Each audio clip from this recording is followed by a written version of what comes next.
शिव पूजन बाबू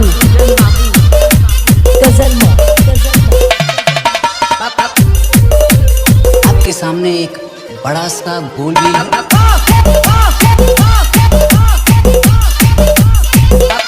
बाबूजी ऊपर से 32 नीचे का 36 ऊपर से 32 नीचे का 36 बीच में के 24 बुझाता कि ना बुझाता कि ना बुझाता कि ना। अरे कहना क्या चाहते हो?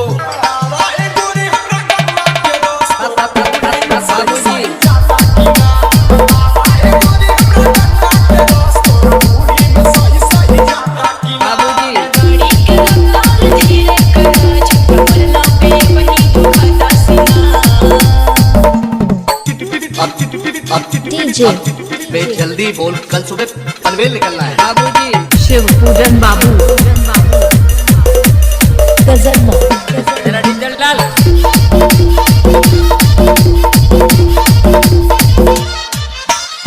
चढ़ल जवानी गैया में पानी दिल के तो हर बनब हम गानी दिल के तो हर बहुत तेज हो रहा है। चढ़ल जवानी गैया में पानी दिल के तो हर बनब हम गानी दिल के तो हर बनब। देखा आपने लापरवाही का नतीजा।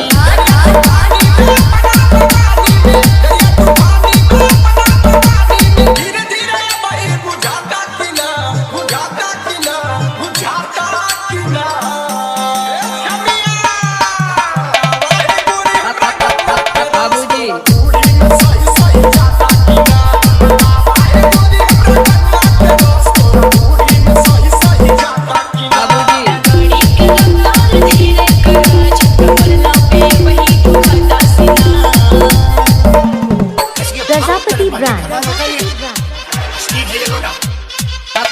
बाबूजी शिव पूजन बाबू